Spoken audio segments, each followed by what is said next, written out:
அஸ்ஸலாமு அலைக்கும். Hi friends எல்லாருக்கும். இன்றைக்கி நம்மளோட சேனலில் என்ன வீடியோ பார்க்க போகிறோம்டா, ஸ்ரீலங்காவில் ஃபேமஸான எல்லாருக்கும் ஃபேவரைட்டான இறைச்சி சம்பல் தான் இன்றைக்கி செஞ்சு காட்டிக்கிறேன்னா வாங்க எப்படி செய்கிறேன்னு பார்ப்போம்.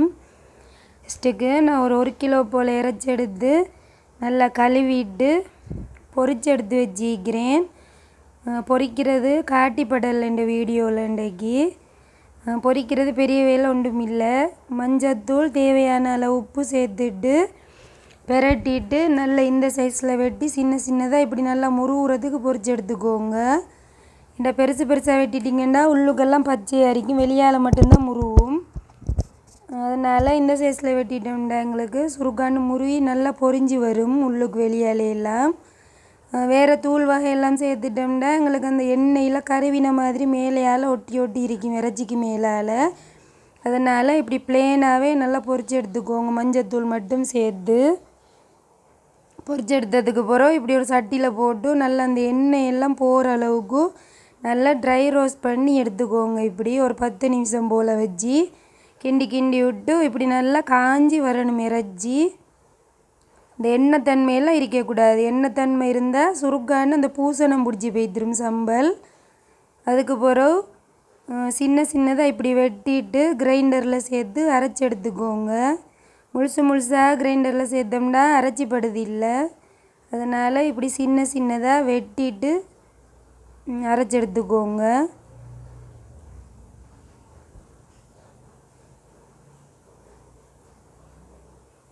சின்ன ஜாரில் அரைச்சோம்னா எங்களுக்கு சுருக்காண்டு நல்லா அரைப்பட்டு வந்துடும்.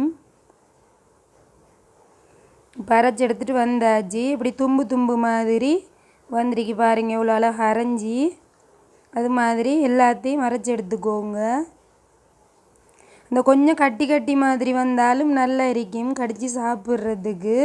நான் 2வது இப்போ அரைக்க போகக்குள்ள அந்த கொஞ்சம் கட்டி மாதிரி வர மாதிரி தான் அரைச்சேன். இந்த சம்பல் எங்களுக்கு சாப்பிட போகக்குள்ள சோத்தோடு பிணைஞ்சி சரியும் நல்லா டேஸ்ட்டாக இருக்கும். இந்த இறைச்சி கடிப்பட போகக்குள்ள இப்படி இந்த கட்டி மாதிரி சின்ன சின்ன துண்டு இருக்கிற மாதிரி அரைச்சி எடுத்துக்கோங்க உங்களுக்கு விருப்பம்டா. இப்போ எல்லாத்தையும் நான் அரைச்சி எடுத்துகிட்டு வந்தாச்சு. இப்போ பாருங்கள் இப்படி வரணும் இறைச்சி நல்லா அரைஞ்சி.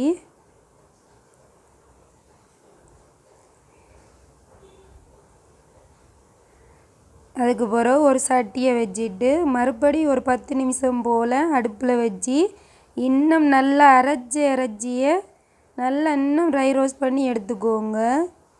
ஒரு 10 நிமிஷம் போல் வச்சு ஏண்டா அப்போ தான் அந்த இறைச்சியில் பொரிச்ச எண்ணெய் இருக்கும், அந்த எண்ணெய் தன்மை இருக்காது.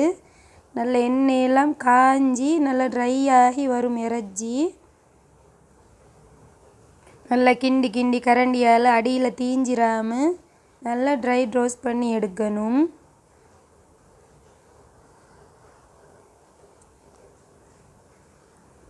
அதுக்கு பிறகு சின்ன சின்னதாக தேவையான அளவு இப்போ 1 கிலோ இறைச்சிக்கு ஒரு 250 கிராம் போல் வெங்காயம் எடுத்துக்கோங்க. கொஞ்சம் கூட வேண்டாலும் உங்களுக்கு விருப்பம் மாதிரி எடுத்துக்கோங்க. நான் அவ்வளோ வெங்காயம் எடுக்கல, கொஞ்சம் ஒரு 250 கிராம் போல் எடுத்துக்கிறேன் வெங்காயம். சின்ன சின்னதாக மெலிசாக வெட்டிட்டு எண்ணெய் காஞ்சதுக்கு பிறகு சேர்த்துக்கோங்க. எண்ணெயில்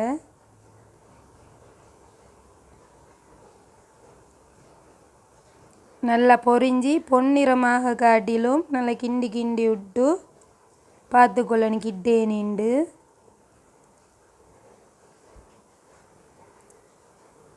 அப்புறம் இப்போ பொன்னிறம் ஆகியாச்சு வெங்காயம்.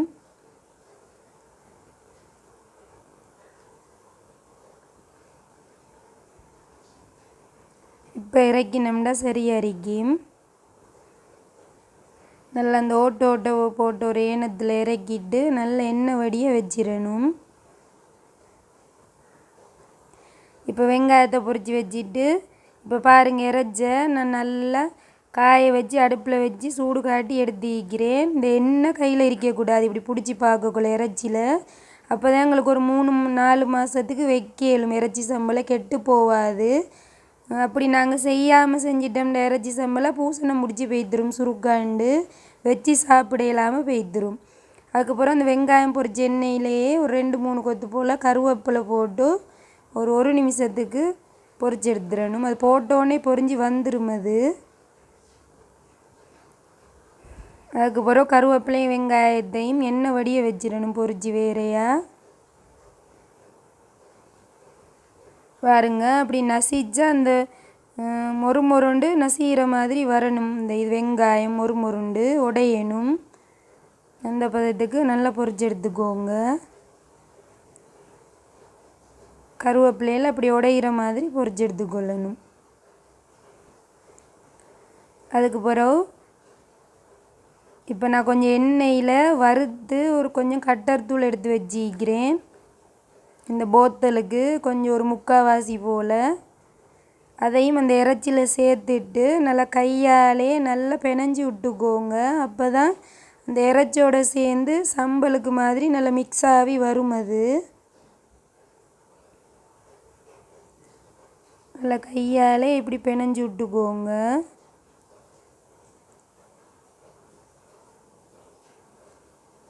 இப்போ முழுசையும் சேர்த்தாச்சு. சேர்த்துட்டு நல்லா மிக்ஸ் பண்ணி எடுத்தாச்சு. பாருங்கள் இறைச்சி சம்பளை இப்படி தான் இருக்குது. இப்போ கட்டர் தூளையும் இறைச்சியும் போட்டு பிணைஞ்சதுக்கு போகிறோம்.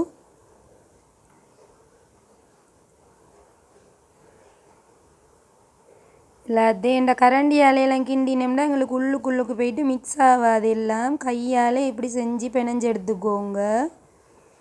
அதுக்கு பிறகு இப்போ பொரிச்சு வச்சிக்கிற வெங்காயம் கருவேப்பிலையெல்லாம் நல்லா பிணைஞ்சு விட்டதுக்கு பிறகு அதையும் சேர்த்துக்கோங்க. எண்ணெய் வடிஞ்சதுக்கு பிறகு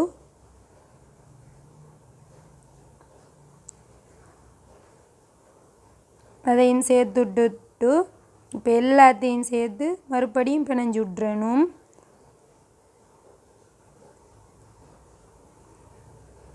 இப்போ எல்லாத்தையும் சேர்த்து மறுபடியும் பிணைஞ்சு விட்டுக்கோங்க. நல்லா மிக்ஸ் ஆகணும். வெங்காயமெல்லாம் உடஞ்சி கருவேப்பிலையெல்லாம் இந்த இறைச்சியோடு சேரணும். அப்போ தான் அந்த ருசி நல்லா இருக்கும் எங்களுக்கு இறைச்சி சம்பல்ட. இப்போ எல்லாத்தையும் சேர்த்து நல்லா பிணைஞ்சு விட்டுக்கோங்க. எவ்வளோக்கு வேணுமோ அவ்வளோ பிளத்தையும் வச்சு பிணைஞ்சு விட்டுக்கோங்க. இறைச்சி தான் கூடுதலாக இருக்கணும் இறைச்சி சம்பலில். அப்போ தான் டேஸ்ட்டாக இருக்கும். இப்போ அதையும் மறுபடியும் அடுப்பில் வச்சு சட்டியில் ஒரு 10 நிமிஷத்துக்கு அதையும் நல்லா சூடாக்கி வறுத்து எடுத்துக்கோங்க.